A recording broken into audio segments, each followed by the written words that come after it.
morning, good afternoon, good evening, from wherever you may be watching. My name is Makrina Buka, a counseling psychologist, a volunteer counselor at Parklands Baptist Church. Today, I'm going to speak on the topic stress management. I am so stressed. These people are really stressing me. This work is so stressful. Well, I think you can identify with any one of those situations, and especially in this season that is COVID. So the big question is, what is stress? Stress is our body's response to threats and demands of daily living. And the body responds irrespective of whether it is real or imagined. So what the brain tries to do is to protect the individual by generating the stress response. So then the big question is stress a good thing or is it a bad thing? Well, it is both. It is good and it is necessary for survival. In the absence of stress, we die. So if we have the right quantity of stress, then we are able to stay motivated, we are able to focus on activities, and we're able to respond to threats that may present and respond in a timely and appropriate manner. In the event that the stress is too much and it is available for too long, then you find that the impact on the individual is usually adverse, the productivity goes down, and a sense of helplessness tends to set in. So what are some of the sources of stress? There's many sources. I will speak of a few. Within the environment, there's a number of things. It could be noise, it could be fluctuations in temperature, it could be changes in the weather, it could be war, yeah? It could be changes in one's activities. So it could be that you're getting into a new job, or you have lost a job, or in this season you have been given notice that you're going to get a pay cut, or that you're going to be reassigned a new task. So those sort of things are likely to present one with stress. Another thing would be intra-related issues. So that is between an individual and others, and typically that would be in the nature of the relationship. So if the relationship between an individual and another is affected, then they're likely to experience elevated levels of stress. Another category of sources of stress are internal sources of stress. So the internal sources of stress would be in the space of how one thinks and the beliefs that one has. So for example, if somebody has problems with saying no, they're likely to have elevated levels of stress because they're not able to really moderate the things that come their way, and they would struggle to deliver. Related to that is the desire to please everyone. So if one is unable to really accommodate the fact that we are not able to please everyone at every time, then they're likely to have stress on an ongoing basis. How we speak to ourselves is a potential source of stress. So if we engage in negative self-talk, like, I'm stupid, I can't do this is beyond me, I am a useless person, those are things that will generate stress response within the individual. And then something else within the individual that I'd like to highlight is the difficulty with taking negative feedback. There are those of us who struggle to receive negative feedback, and that would be something that could potentially cause them to be very stressed. Something else that could be a source of stress is physiological. So in that space, we'd have if somebody is needing maybe water, food, warmth, those are things that potentially could cause one stress. If one is sick or one is injured and hence is in pain, that could cause stress. If there are hormonal changes, that could cause stress as well. So the question for us to answer now is, do children get stressed? Some people think not. The reality is that they actually do get stressed. Are we able to pick the stress in children through the similar symptoms? Yes and no. And what are some of the things that could cause children stress? Some of the things that I've mentioned, and a few others that I'd want to highlight now. Abuse to a child is something that would cause them stress. So abuse could be physical, either to them or someone that they know. So if they're seeing physical abuse being extended to somebody else, that could stress them. Verbal abuse directed at them or to somebody in the environment could cause them stress. Sexual abuse and neglect, those are things that could cause children to be stressed. In the space of the family, if there is conflict, either between the parents or amongst the siblings, that could be a stressor to the child. In the school space, if they're not having good relations with the teachers, with their peers, with the administration, that potentially could be stressful. In the area of exams and preparedness, that could be stressful. Something that I'd like to highlight here around learning and children is learning disability. So there are many children that have learning disabilities and experience learning difficulties and are not diagnosed. So they struggle in the space of school. They don't know why they struggle. They don't know why they don't perform as well as they would like to. And as a consequence, they'd be having ongoing stress from that. So, having spoken about the sources of stress, now I'd like us to look at what are some of the manifestations of stress. Stress presents differently to different people. There are physical symptoms of stress.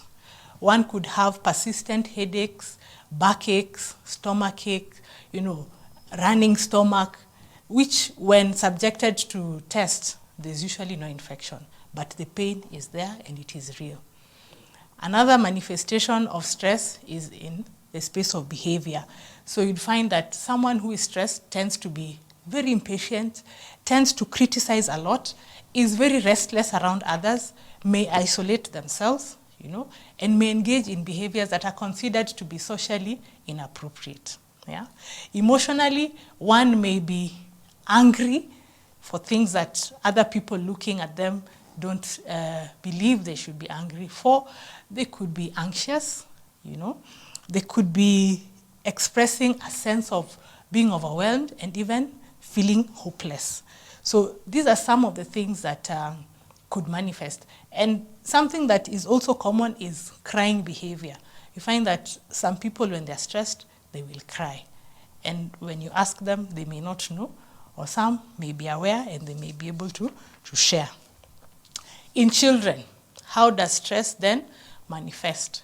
For the very young ones, you tend to see that they regress in their developmental milestones. So you find a child who was not clingy becomes very clingy when they're experiencing stress.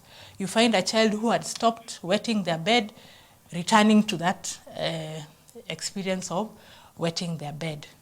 You find that some of them may start engaging in what we consider soothing behavior. So they start suckling their thumbs or fingers, or getting some toy and rocking themselves around. So that is something to watch out for in children. They may also experience nightmares, which may not be explainable. Having bad dreams occasionally is understandable, but recurring nightmares is something to be concerned about. They may have sleep changes. So they'll either be sleeping way too long or having struggles with sleeping. And there's generally a sense of restlessness amongst them when they are stressed. Now, because I said that stress is a response by the body to protect us, I'd like to now explain what exactly happens. So when one is experiencing the stress response, the body is being prepared to either fight the threat, run away from the threat, or to freeze to allow the threat to pass away. Now, in that instance, when that response is happening, the activities of the body are generated to survival. So some of the things that would otherwise happen don't happen. In terms of memory recall, that becomes a secondary item. You don't need to recall things when you're needing to survive. In terms of digestion, that is slowed down. You don't need to digest food when you need to survive. In terms of the heart rate, that goes up. The idea is that the body needs to pump more blood and oxygen to the limbs to enable you to fight or to flee from the threatening situation. The level of sugar goes up to give you energy to fight whatever it is that is considered to be the threat. So all these things are in the space of helping the individual to respond appropriately to the threat. Now, when you think about those responses, we find that there's a very strong correlation that studies have determined between elevated, consistent stress and chronic illnesses. So you find that if one has a chronic illness and then they experience chronic stress, then they get flare-ups of some of these chronic illnesses, such as asthmatic attacks, diabetic episodes where the sugar levels fluctuate, hyperacidity. You find that one has problems with digestion or has recurring instances of running stomach or just aches and pains generally. With the skin, you may find that one gets breakouts like acne or eczema as a result of the stress that they're experiencing. So it's important for us to know that with elevated stress, we are likely to have an escalation in the symptoms of existing chronic diseases. In fact, there are even suggestions that if one has elevated stress for extended periods, they may trigger the development of some of these chronic illnesses. So it is something we need to manage. So the big question is, how then do we manage the stress? First and foremost, we need to be aware. We need to be aware of how stress manifests for us. I have mentioned that it manifests in different ways. It could be through pain in the head, backache, neck ache, stomach. So you need to know when you're stressed, how does it feel for you? Do you feel muscles tensed? You need to get that level of awareness. And then stress presents itself in a range.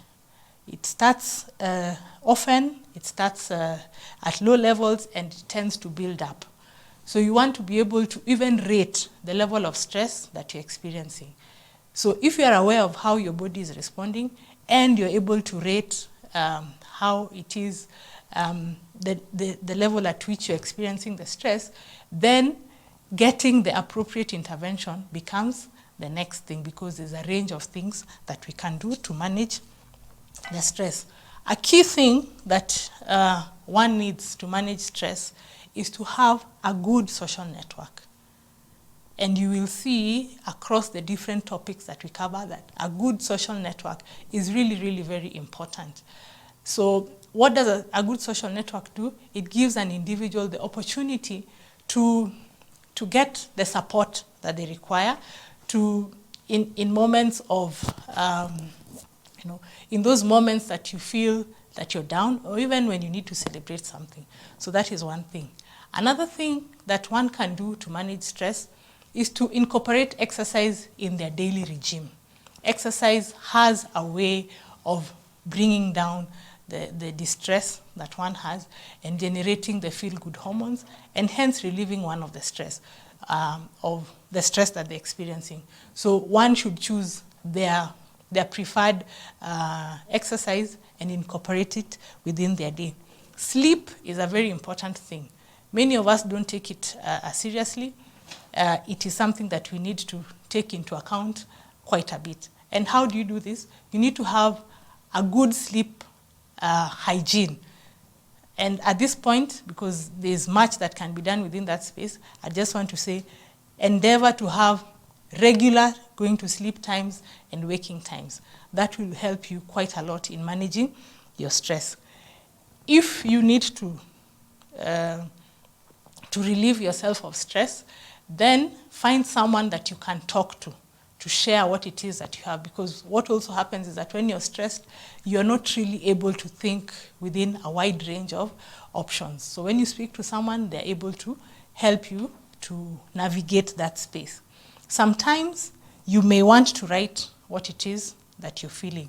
That action of writing helps one to sort of download and offload the burden or stress, and to be able to look at the problem, you know, and have ways of dealing with it. It helps to have a role model, and especially for adults around children, it helps that you role model how to manage stress, because children tend to do what they see the adults doing. So in finishing, I'd like to say that for children, it is quite incumbent upon us as adults to create an environment that makes them experience stress within manageable levels. So it means we need to manage our relationships so that the children do not experience stresses. We need to show them what are the things that they could do. And one final thing I'd like to say around stress is there are relaxation exercises that you could consider. Yeah? So there's breathing exercises where you take a deep breath in through your nose and you hold, you count 1, 2, 3, 4, and then you breathe out slowly, 1, 2, 3, 4, through your mouth, and you repeat this a couple of times. And there's more relaxation exercises one can look out and just embrace those as one is trying to deal with their stress. The last thing, if you find that you have tried all these things and it doesn't seem to be working, it helps to seek professional help. So it is not helpful for one to just pambana na hali. It is helpful that you seek external help where you have tried on your own and have not been successful. I hope that you find these pointers helpful and applicable in your life. Thank you very much.